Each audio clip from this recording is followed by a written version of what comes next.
Serendipity stories. I am here to share them with you. Stories that I experience, people that I meet through moments of serendipity.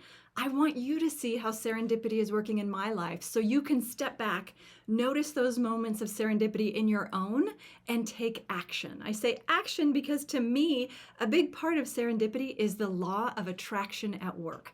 And if you look at that word attraction, those last 6 letters, action, are what make all the difference. So when the law of attraction is showing up for you, what action will you take?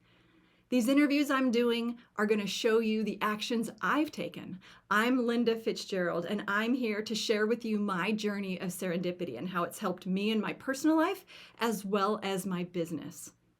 Let me share with you who I'm going to introduce you to today. This is Patrick Mosher. You'll learn more about how we met in just a moment, but I really want to share with you his amazing credentials. Patrick has a bachelor's degree in chemical engineering, a master's degree in organizational communication, a master's degree in human resource management, all but dissertation PhD in organizational behavior. He's a dancer and a choreographer. He has 25 years of participating in Lakota ceremonies. Let me say that correctly. Lakota ceremonies in Pine Ridge Reservation. He's a Tai Chi instructor and a Purdue executive in residence 3 times. He has spent 28 years with a consulting career in Accenture. I look forward to introducing you to Patrick.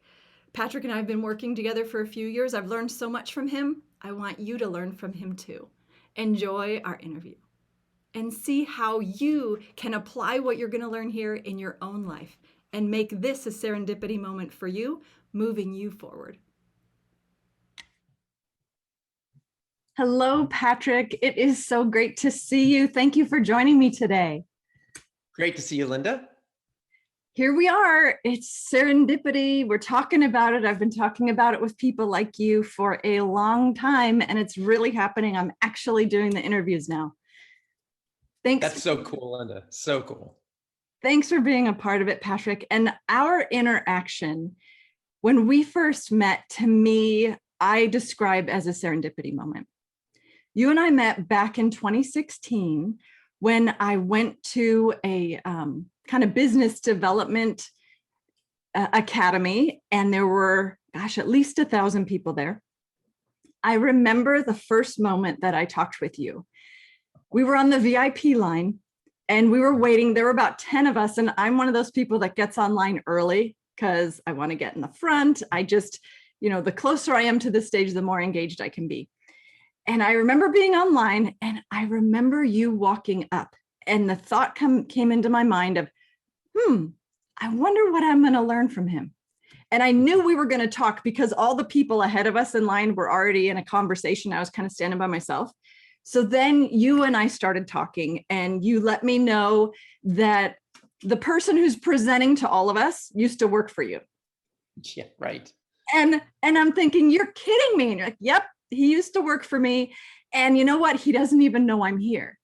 And I had been to these events before, so I kind of knew some of the people, and I was talking with you about, you should go. You should let him know you're here. I can let you know who you need to talk to. Go have your picture taken with them. Even though the rest of us, we couldn't get that close, but you had a special in, and I was certain you could do it. But that is my memory of the first time that we met. And since then, we have talked so many times. I've been coached by you now for, what have we been together, 2 years formally? Mm-hmm. Yes.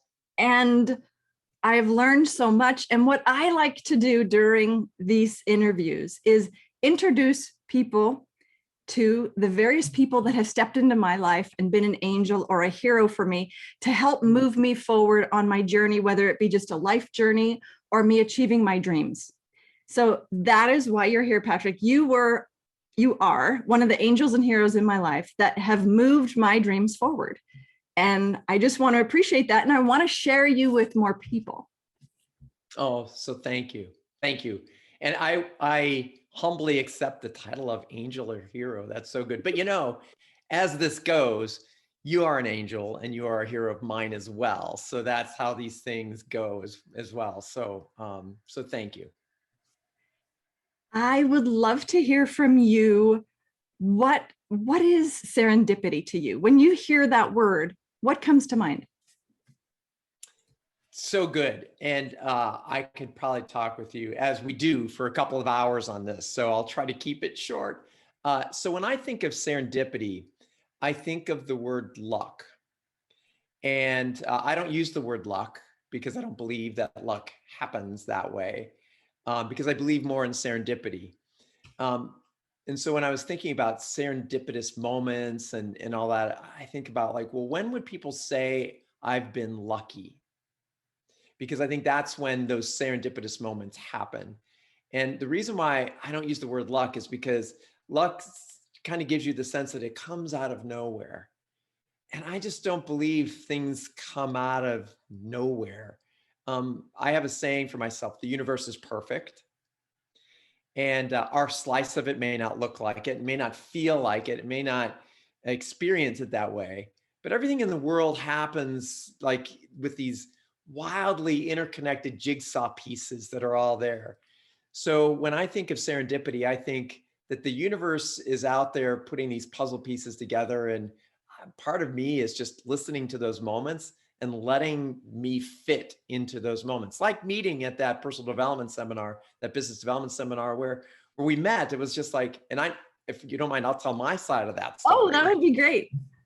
So I go up to this thing, and I had no idea that 1,000 people would be there. And even though I'm a trained speaker and all that, I tend to be kind of introvert like.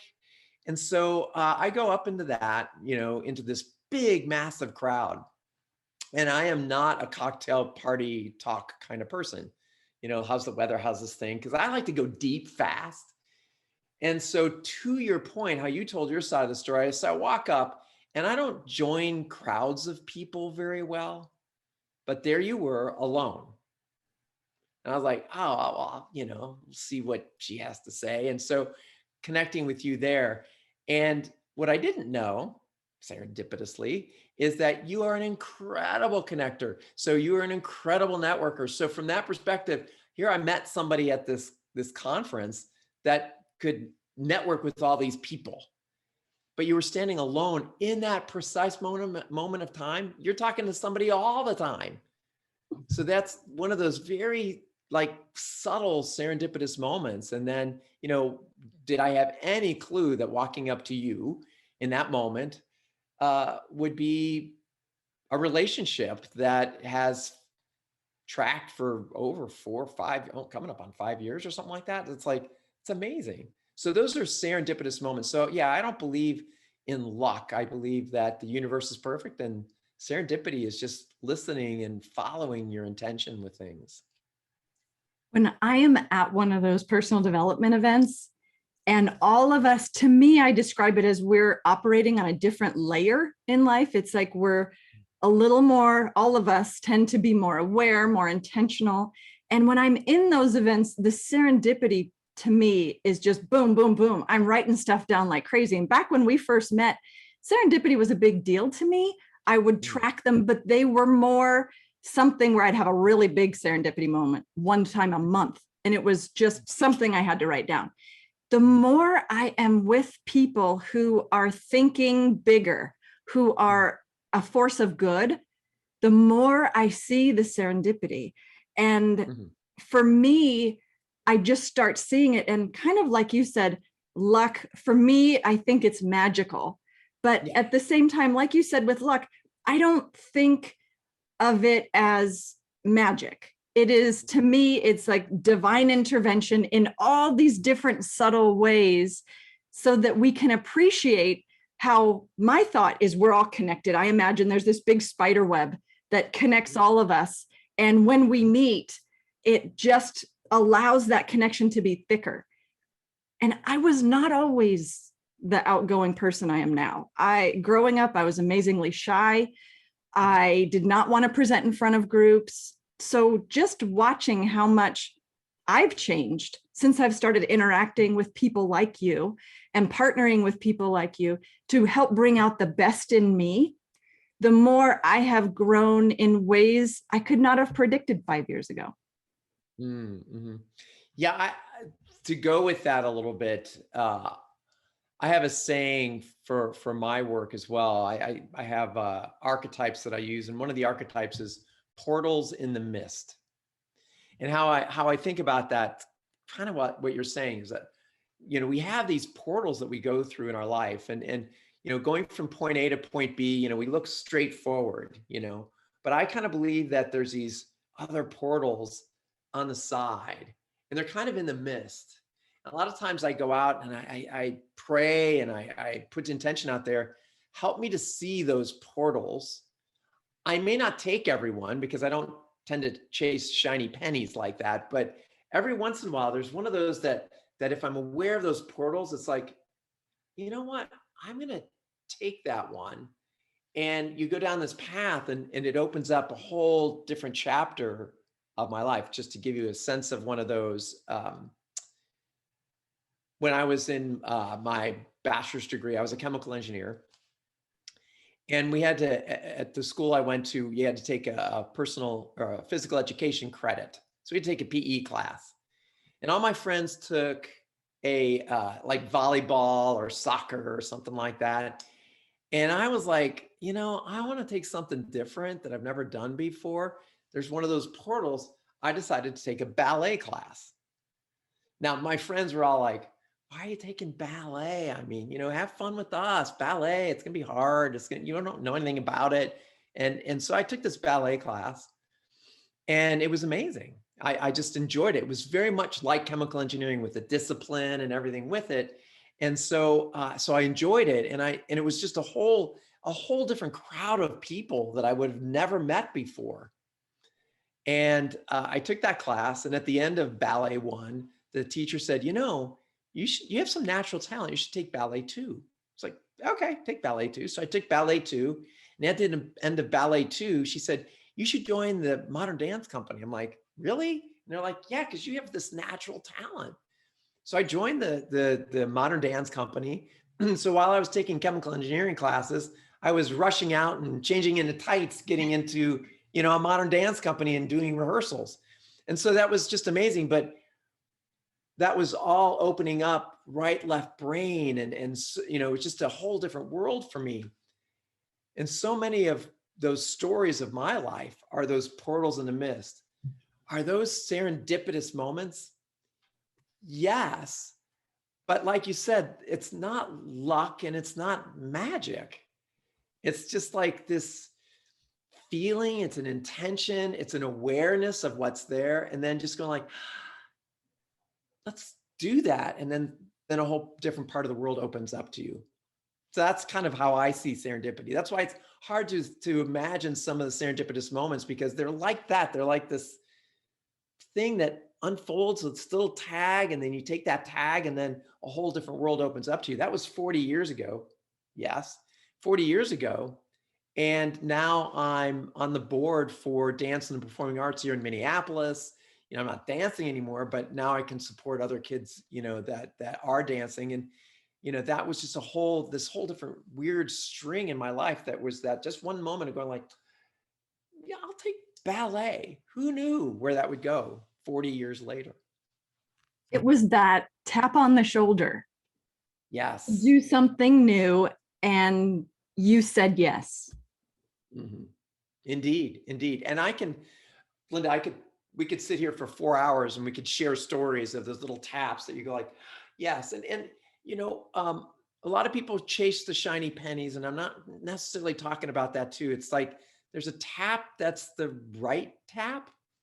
I don't know how else to describe it. It's the right tap where you go like, that one sounds right. And maybe there's a couple dead ends in there, but I don't live life with any regrets. So I don't look backwards and go like, well, that was a dead end. I look at, well, that was an interesting learning. I don't know. So those little taps, just being aware of those are those serendipitous moments.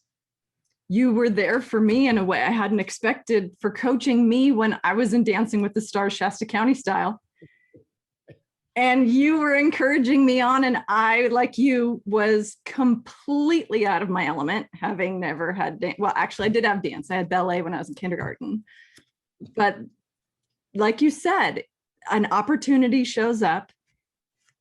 I showed up in the best way I could, And it opened up something inside of me that I didn't even know I could do. Mhm. I personally took it on myself as a challenge for a coach because I challenge people and I realize, you know what, it's really good for me to take on some big challenges sometimes too. Mhm. Mhm. So Indeed, role model.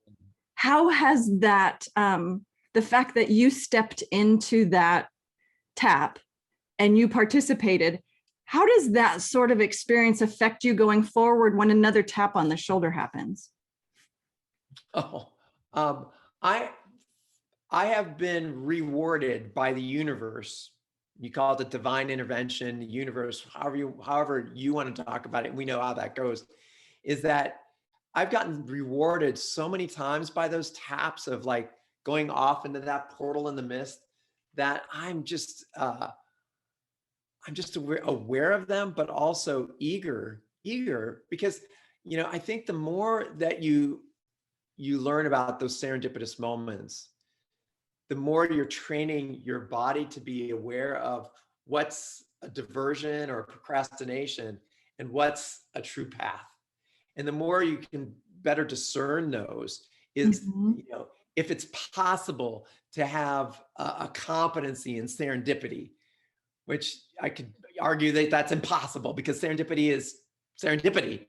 But you can get better at like, yeah, that's one to take. That's there's I don't know what that is, but that portal right now, there's something huge behind that portal. I'm eager to take it. But also there's like this, oh, and I'm gonna go down. And when I go through that portal, sometimes there's a huge chasm behind that portal, and you just feel like you're falling. But there's always something a part of that. So yeah, I think getting more competence, I guess, in a way of these serendipitous moments, you're just more eager that they're there, and then your life changes because of those. Your life becomes more rich. The stories that you collect are tremendous. I have a spreadsheet for this, as you know. I have a spreadsheet of stories that I tell, and those stories are just tremendous, and they're long, and I hope that for people, that when they get to a place in their life where they're accounting for things, that they have some great stories to tell, because that's what life is, these pearls of stories that we have along the way. Is there a story that you can share of when an angel or a hero stepped in your life at just that right moment? Yes and no. So I figured you'd ask a question like that, and I didn't want to prepare myself for it. So okay, so it kind of took me as a blind side, even though I thought about it. Um, so are there times where yes? Okay, so this one comes to mind first. So I was a friend of mine. Yeah, okay, this is so good. A friend of mine that I danced with. Okay, so there's a serendipitous story that I have a dance friend, but he was asked, he was dancing in the National Company of Norway in Oslo, and he said, Patrick, I'm going to fly through your home city. On my way out to participate in Lakota ceremonies on Pine Ridge Indian Reservation, and so I was just wondering if you want to go with me. And I said, sure. Again, there's this little serendipitous moments, little portal in the mist, right? I said, sure, I'll go out there with you. I've never been out there, and it's a 9 hours, west of us. And so he flew in. We go out there. We spent this magical week, participating in this ceremony that had multiple different tribe elders talking, and it was just like, wow, this is just amazing. It was my first experience of a sweat lodge and other things like that.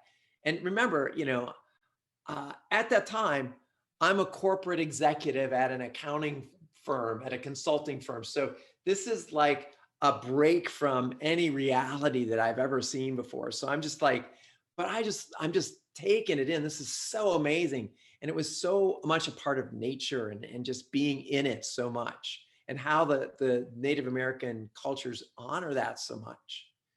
At the end of that week-long ceremony, he goes, I'm on my way to another 3-week-long ceremony. Do you want to come with me? Now, Linda, you and I know it's like taking a week off in corporate America is one thing. Calling in at the end of one week and going like, hey, I'm going to take 3 more weeks off is like Oh, okay. That's great with us. You just have to look for another job. So Especially I was when like, you're flying around the globe.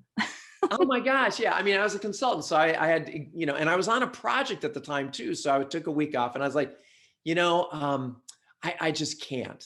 I can't take that next 3 weeks off. He's like, okay, okay. So, this is a every year thing. Will you try to come next year? I said, sure, sure. I'll try to come next year. And then he put his hand on my shoulder and he said, so on our friendship, you're promising to try to come next year. I was like, this feels bigger than a cocktail party. Like, yeah, I'll try to do that. My people will call, your people will be just fine. I was just like, yes. And so half a year goes by, we get into December and he gives me a call and we're talking and we're having a great conversation. He's like, so have you tried to, clear the way to come next summer? And I was like, no, I haven't really tried. And he's like, well, you promised on our friendship to try. I was like, yeah, okay, okay. So 3 more months go by. It's now March. This is like a thing in July. And in those days, he left a message on my answering machine. And yeah, he called me back. And I was like, oh, I can't call him back without having tried. So I said, okay, so I'll go into my current client. And I was working at a hospital at the time. And I went into my client and I said, look, Nancy was her name, the project director for the client. And I said, I've been asked to do this 3-week thing this summer. Now listen how I pitched doing this thing. This is an incredibly difficult time for me to leave the project. 3 weeks is way too long. And, so, I mean, I was putting every brick in place for her to say, it's okay to say no. And she looked at me and she said, no, we're okay. You can do this. Okay. So then I went to my boss at my company and I said, look, I've got this 3-week thing off that, this summer. And my client has said yes to it, but they're kind of naive when it comes to consultants. And so I'm okay if you say no for me to go to this thing because it's 3 weeks and, that's a long time for me to be gone. And I'm in this critical role and everything. He literally stood up, came around his desk, put his arm around me and said, Patrick, when I was your age, I was asked to go on safari. I said, no, I've regretted it my whole life. You should do this. I felt like Moses, like the Red Sea had just like parted. I was like, this is really, actually right now, the hairs on the back of my neck are standing up because it was just like this magical moment. I was like, okay. So I called my friend up and I said, I'm going with you. He's like, okay, great. I knew that would happen. I'm like, okay. You just don't know my situation. So we go out there and for 3 weeks, I mean, Linda, corporate America taking 3 weeks off is just like forever. It's unusual. It's highly unusual. It's like It's sabbatical sort of thing, right, right. years. And so I go out there and it was life-changing. I mean, it was just absolutely life-changing. And at the end of that, it's like, I need to do this. So I continued doing that for 23 years, 3 weeks off every summer. And it got to be known within the company I was working at. They're like, oh yeah, he's the guy that does that. I got in a number of conversations with people like, have you heard about the guy that takes 3 weeks off and does some sort of Indian thing? I was like, yeah, I'm that guy. And they're like, oh, really? You're that guy? It's like, yeah, I'm that guy. And they're like, how did you do that? And I was like, I said yes once. And that's a serendipitous moment. So I know that's a long story, but it just so much so that I just felt like like I said, like the Red Sea was just parting in front of me. And I was like, this is weird, but it also is right. It just felt so right, every step along the way. And as I said, I put up barriers all along the way for everybody to say no. And the universe was going like, no, this is a thing.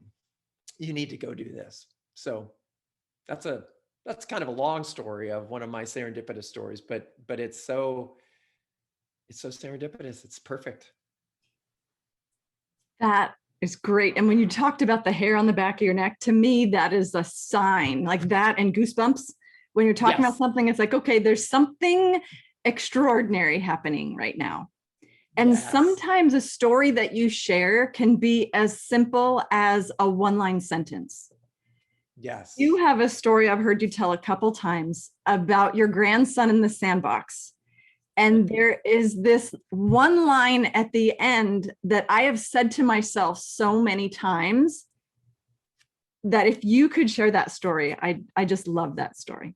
Oh gosh, I have to remember the line now. Okay, so my grandson was playing in this big sandbox, and he was playing with the little digger machine, like they have those little things. And there's a kid catty corner in the sandbox that was playing with a bigger one of those things. And he's a pretty, decent kid, so he's not going to go over there and take it from him.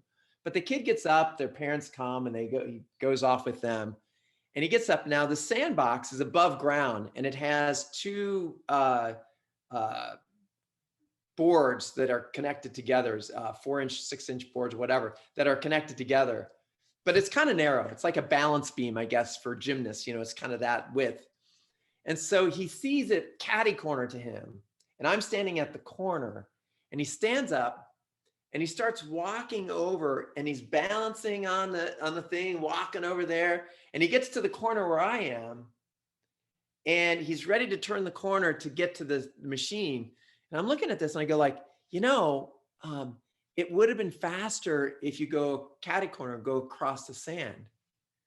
And he said, "Oh, Papa, I I don't want to do it fast. I wanted to make it worth it." Oh, again, the hair on the back of my neck. I was just like,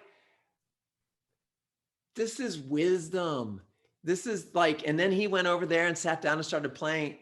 And, my first response was, that's my grandson. That's my grandson, because he taught me something. We get so caught up into getting from point A to point B that we don't make the journey worth it.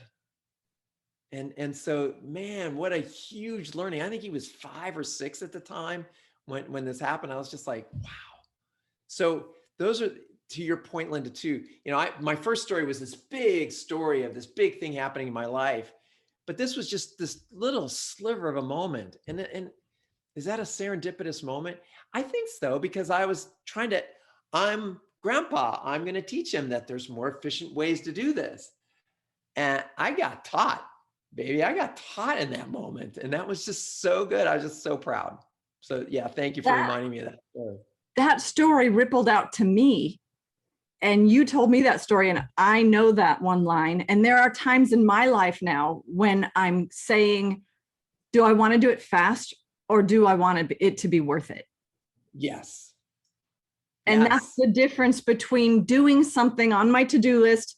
Am I just going to check the box to say I did it? Or am I going to do it well, have it be something I'm proud of, and put out there and say, yes, that was worth it?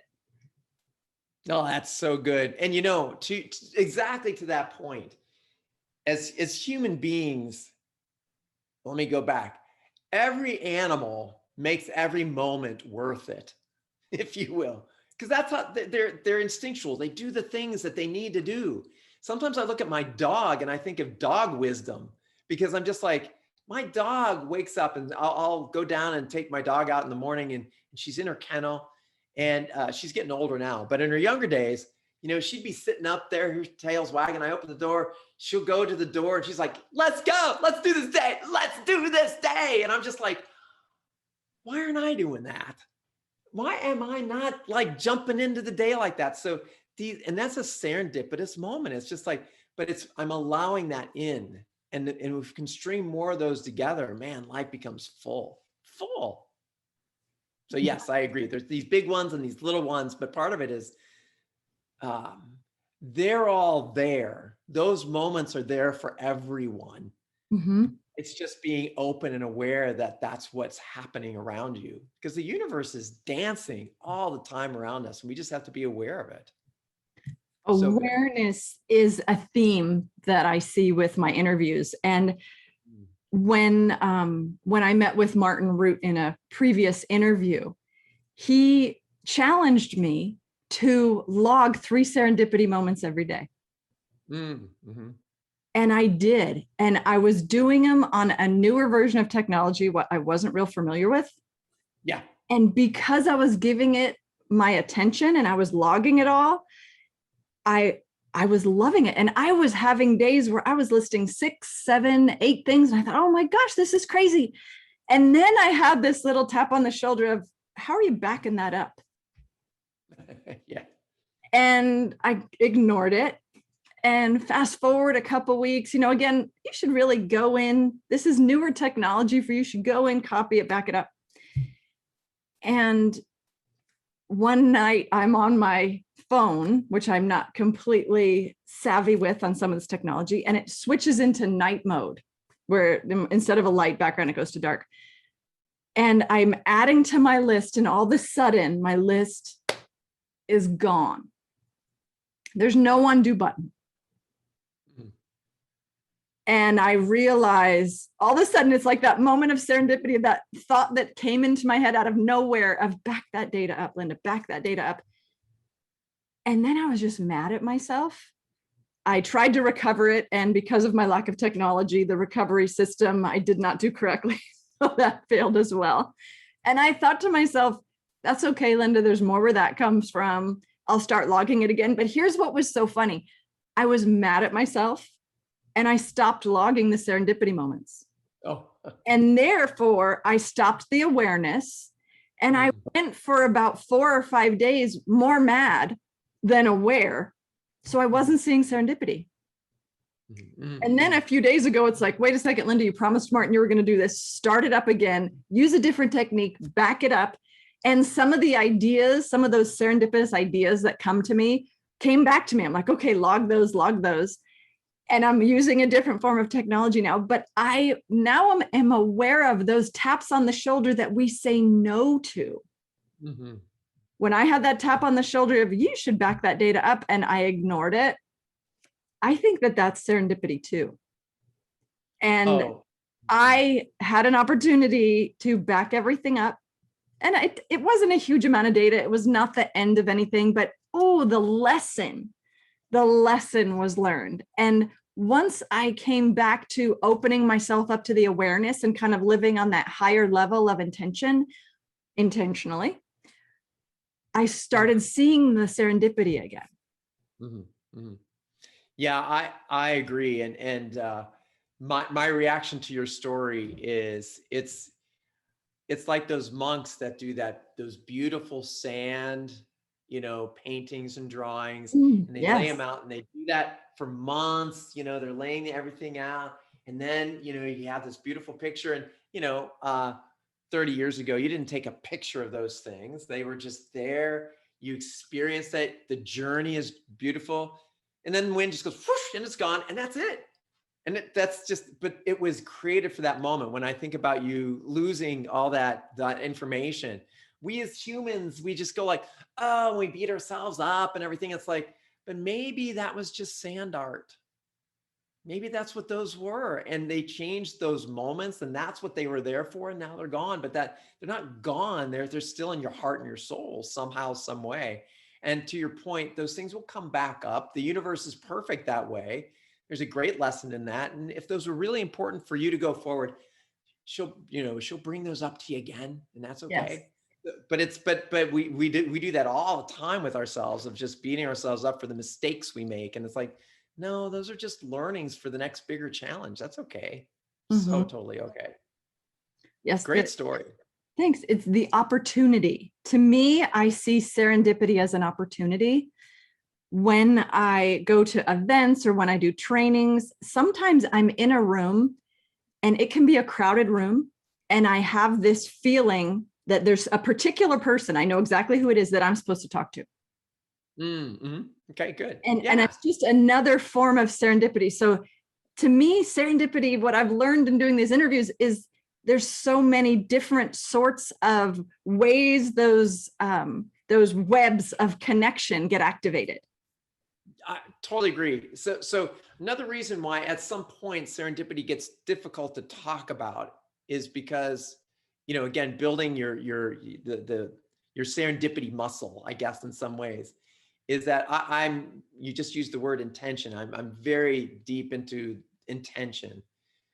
And if you have an intention, you go into a room of 1,000 people and you have an intention, there's somebody here that I need to meet. I can feel it. And you put that intention in there, and distinguishing between intention, want, need, desire, strive, strident, push, those are all different things. But that intention is like, I'm going to go in with this intention. And I think in some ways that intention precedes your presence, if that makes sense. And so when that goes in there, you're activating people in that room. And now they're, in a sense, kind of looking for you. And that's what that serendipitous. And then all of a sudden there's this serendipitous moment of you two meeting. Right. Really? Because you already had that intention. And then they might have had a very similar intention, and that those intentions met somewhere in the middle of the room before you entered, and then you're in there and it's like you met. Was that a serendipitous moment? Of course it was, but sometimes it doesn't feel that way because it was just like it was meant to be. Again, maybe that's another thing. It's like, well, this was just meant to be. Well, that's a serendipitous moment. Right. Because it was meant to be, and it just happened. This is a longer story I won't tell today, but my wife, I met her on a blind date. Okay, blind dates, those are serendipitous moments. Not that happened in that moment of the blind date, but what happened 20 years before then of two people making friends and then having a serendipitous moment of meeting this other person that connects the two of us together. That's all serendipity, but you just don't know that's why I think about the universe is perfect. There's all these mechanisms working in the background, like this big machine. It's like, oh, we'll make this work for Linda now. Okay, this is the time. Here, crank the machine over this way, and then everything just works for you. That's a serendipitous moment. It reminds me of when I first started my coaching business and you were working with me, meeting with me back then, and how I thought it was going to take 2 years and it was going to be amazing. And all of a sudden, the journey was not as I had planned. And that was partially because I spent the first 2 years trying to be my mentor instead of focusing on the real topic I love to share, which is serendipity. And here I am finally, but the journey that I took had a lot of unexpected, the term I use are pivot points, unexpected pivot points of learning that each time I was going in what I thought was the right direction. And then I'd have this opportunity for a pivot. And the pivot didn't always take me where I knew I was going. It just was a new turn. Sometimes it felt like a detour. But when I look back at it overall, the detours brought me to something better that I couldn't have imagined back when I started. Oh, indeed. I totally agree with you. When I left my corporate job of 20 and a half years, 30 years, and I got into the entrepreneurial space, I had ideas of what that would look like. And where I am now, 5 years later, totally different space than I thought I'd be in. And I've probably pivoted 4 times in, my branding of that. And, there's days that I go like, oh, I'm just wasting so much time. I went down this path. Now I'm over here. It's like, no. All those pieces are the pieces of the machine that need to be put together that work perfectly together. And so I agree with you. Those are just learnings, and they're just absolutely critical pieces. People look at bad experiences and they go like, oh, I regret doing that, or I wish that hadn't happened. And I look at those and go like, no, those are exactly what you needed to learn what not to do, or to learn, to learn what that failure feels like, and to share with you. My ex-wife, there's a pivot point there. My ex-wife used to say to me, and she said this in all good intention. She said, Patrick, one thing, you fail really well. And I was like, from an ex-wife, and she was my ex-wife at the time too. I was just like, you could take that as this huge, backhanded slam. It's like, you fail really well, like you failed our marriage. But it was just like, no, but it was just, she was complimenting me. And then I know that because I do fail well.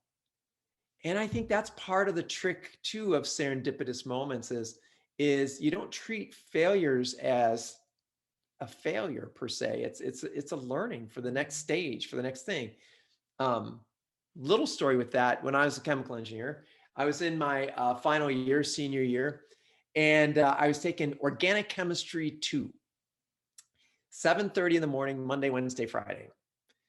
And I remember taking a class with my friend Sherry, and I dragged myself in there, put my head down on the thing. It's a big classroom, tiered and everything. And I was, I would just get by on the quizzes. I'd get 5 or 6 out of 10, and that was okay. And then I got the first test. I got a D on the first test, and I was like, okay, this isn't good. And we're halfway through the semester, and I'm just going like, but it's 7:30 in the morning, and so then I get to the end of the class, and I'm like, I may not pass this thing. And this is second semester, senior year. I'm like, I may not pass this thing. And so then I was like, okay, so now I'm trying to learn a whole, semester of organic chemistry in like 3 days. And I didn't. Failed the class. And so I failed the class. And so when we were doing graduation, I was going to graduate with all my peers that I'd been in school with. I was a co-op student, so it was my 5th year of school. And I went to the administration. I said, can I do the walk? And can you give me a blank diploma? Give me the folder, but I want to walk with my peers. They're like, we can do this. So I told all my peers, I said, on that day, when we have graduation day, let's celebrate together. But please don't ask to see my diploma because mine will be blank. I won't have anything in there. They're like, that's great. So I graduated with them. And then I took organic chemistry 2 that summer at another university. And I got a B in that, and I passed, and I got my diploma in the mail in August. Okay, so now telling that story, I'm not telling that story because I'm proud of the huge failure and that I slept through organic chemistry. But I don't regret it. I don't regret doing that. I learned so much about how to fail and respect myself in the process, to put that weakness out into the world with my peers and go like, this just happened. And that took a lot of courage, and it was humbling. And I guess I look at that and I go like, the biggest learning there is I needed to be humbled, and I needed to learn how to fail well. And in the end, I passed the course and I got my degree, not necessarily how I want to, but I don't regret anything in there. I think that's just all a part of living. I don't know if that's a serendipitous moment, but in some ways it's like, it's how we learn. The beauty I see in that story is when you can learn a lesson like that early in life. Wow, the service you've done for yourself. So you said 28 years, right? Yes. You spent 28 years in a Fortune 100 company, flying around the globe, meeting with CEOs and executives of other Fortune 100 companies, teaching them how to run their business, how to get from point A to point B in the best way possible. And from that, when you and I met, you hadn't retired yet. It was October and you were retiring the December after. And I remember you said you were so ready. But you went from that amazing career to wisdom for humanity. So tell me about how you go from that to wisdom for humanity, and tell me more about wisdom for humanity. Oh, so good. And thank you for asking. So first of all, you can see wisdom for humanity behind me here. Wisdom for humanity, the way I look at that is, first of all, let's talk about wisdom. What is wisdom? And people think about wisdom as this amorphous thing that the Dalai Lama has. And I don't think about wisdom that way. My definition of wisdom is the soundness of act or decision based on knowledge, experience, and good judgment. So what that means is wisdom is an act or a decision. So wisdom isn't something I have, it's something in the world. By that definition, wisdom is an act or a decision. So it's in the world somehow. So I look at where we are as a world in the last 2 years, with all the events that have happened. And many people say, when they hear me talk, they're like, yeah, we don't have a lot of wisdom in the world right now because we're not acting with knowledge, experience, and good judgment. People are retweeting stuff without looking at understanding the information underneath it.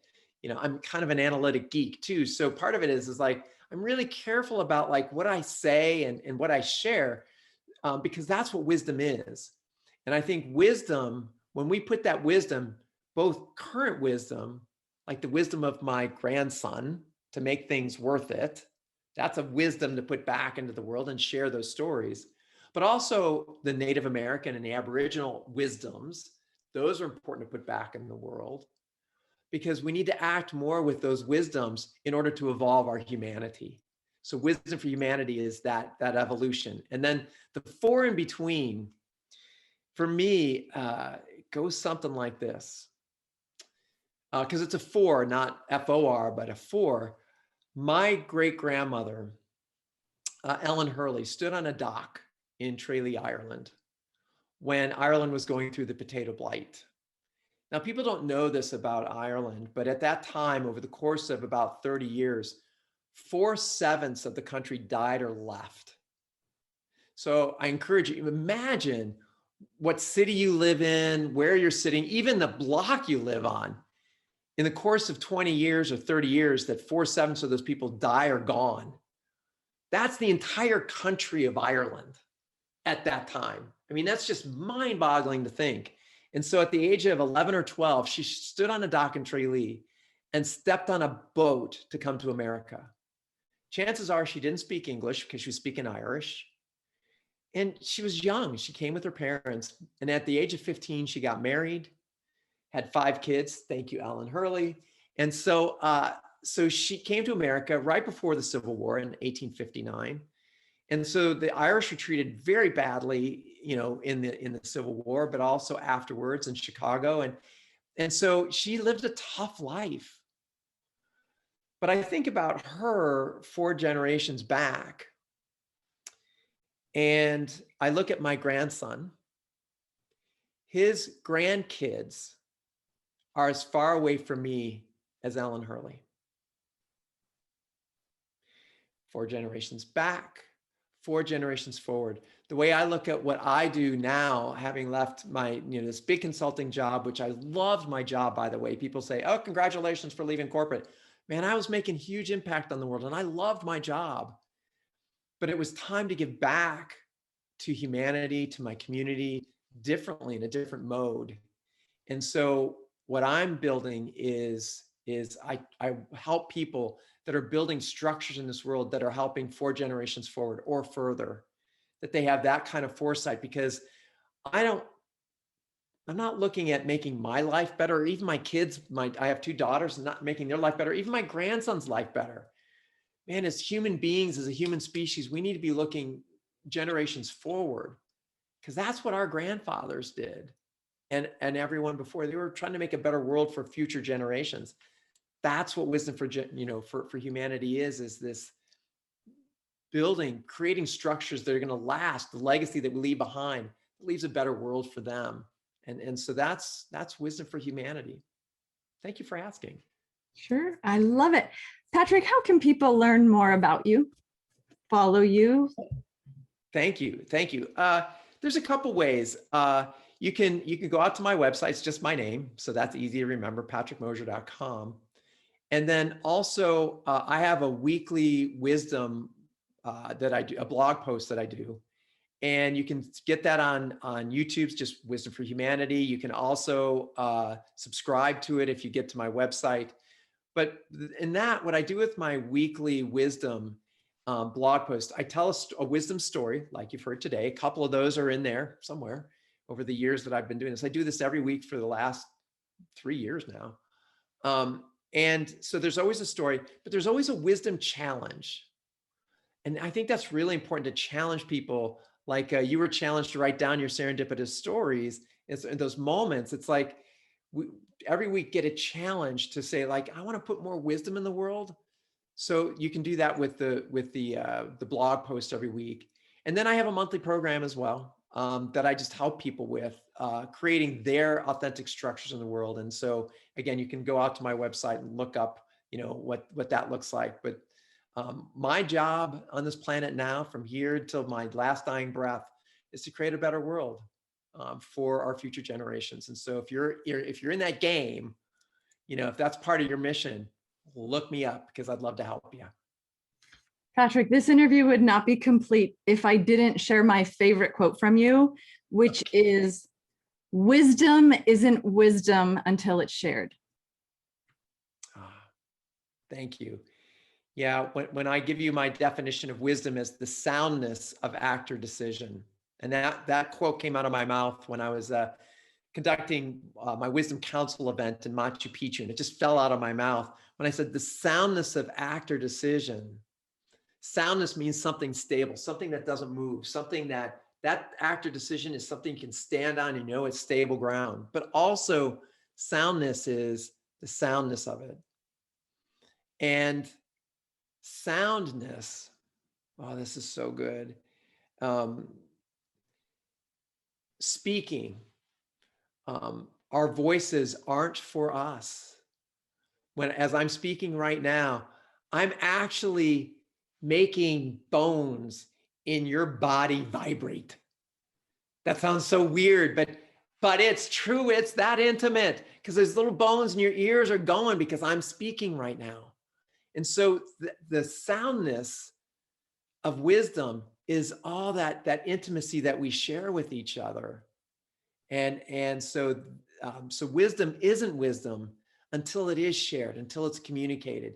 It's that model that you described up front, which I absolutely agree with and love. And I have a longer story about that someday too, of nodes of light of people all over. And then this connection between you and I today is just like making that little fiber between us like grow a little bit more. It has a little bit more light to it. And all those people that are listening to this, your lights between you and me and Linda is just all brightening up a little bit. And that's a network, this beautiful lattice network all over the world with 7.5 billion people, whatever it is. It's like, here we are, we're talking to each other. And that's the wisdom that needs to be shared to make a better world for future generations. So thank you for sharing that. Wisdom isn't wisdom until it is shared. And one of my, I have we've been working together for a while, so I have a lot of material that you've shared with me. A phrase that you end many of your trainings with, and you've allowed me to adopt as my own, is the phrase, shine boldly. Can you talk a little bit about that phrase? I have my own interpretation of it, but I'd love to hear yours. Sure. I have two pieces of that. What I tell people is, from cradle to grave, we only have two obligations. As human beings, we make everything incredibly complex because that's what we do, and so sometimes, again, I like to look at my dog and say, like, what would she want me to do right now? Because I need to simplify my world a little bit right now. So I go like, what would my dog Charlotte do?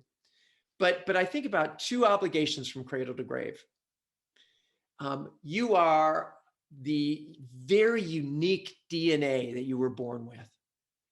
And in that is imprinted, I believe, some sort of purpose. Imprinted in that DNA is some sort of purpose. Because we're human beings, because we're the human species, we are in this world to evolve. So you've got evolution printed into your DNA and you're born. One obligation, one of those two obligations, is to take that unique purpose, that unique talent that you are, and hone and craft that talent to be the best possible talent it can be. And so that's getting a consultant, a coach, an advisor, therapists, counselors, all along the way to help us with an outside view, to help us with this talent, to make it, to grow it. And it goes back to these difficult failures that we have. Failures are just ways that's lopping off huge parts of this gem that you are. so that you can shine brighter. So that's the first part, is just like honing that talent, and that talent becomes this gem. And then the second part is, the second obligation is to put that gem in the world where it shines the most. And that's as human beings, that's a decision that we get to make. And we struggle with that. We just talked about pivots. Pivots are those moments where you feel like, oh, I was not doing the right thing. And it's like, that's true. Maybe it wasn't, but that was exactly the experience you need to pivot this thing, this talent around, so that light goes through that gem that you are and shines in the world boldly. So part of that is choosing that. I had a Lakota medicine person tell me once, he said, you always have to, which I look at as shining boldly. Can you say that one more time? The computer glitched just Yeah. a second. You always have to, what was the quote? So he said, you always have to say yes to your talent. Mm. Now, how people misinterpret that is, I have to do something for everybody all the time and I'm totally exhausted, and then you get sick. Saying yes to your talent is also saying yes to your talent because it needs to recover. It needs a rest in order for that talent to shine boldly. So both are true. And that took me a few years to figure that out, because being in consulting, I'm flat out. I probably had 5.5 hours sleep on average for 30 years of my life. That's not healthy. That's not a healthy living. So I was saying yes to a lot of people, but not really saying yes to that talent being the best possible talent could be in the world. So that's all about, when you can say yes to that talent, say yes and put it out there, you will absolutely just shine boldly. And that boldly part is, you'll make some bold moves. And I'll kind of weave it back in. Those bold moves come from those little taps on the shoulder that you get, that are those serendipitous moments that you go like, yes, yes. And you might get the tap once and you take it. You might get the tap the third time. You go like, oh, yes, yeah, sorry, I'll do it now. Thank you. Because I don't want to learn that lesson with a 2x4 upside the head. I'd rather take my lessons with the little taps, the little sweet little taps, than the 2x4s, which we've all learned by 2x4s upside the head too. And that's the universe going like, really? Is this what it's going to take? Okay. Really? I'm going to give one more tap, just one. Okay. Well, here it goes. And then you learn those hard lessons. And it's like, when you learn those hard lessons, that's another one of the things that I like to say is live 100% empowered. Is like, those hard lessons are when you don't listen and you're not living 100% empowered, and you're not a victim of anything. You're never a victim of anything. You are a conscious human being. And when you get into a situation, you've decided your whole path, your whole life is taking you to that moment in time. And there you are, and something bad happens. It's like, it's a learning. Somehow it's a learning. Absolutely. So, okay, I riffed a lot on that one.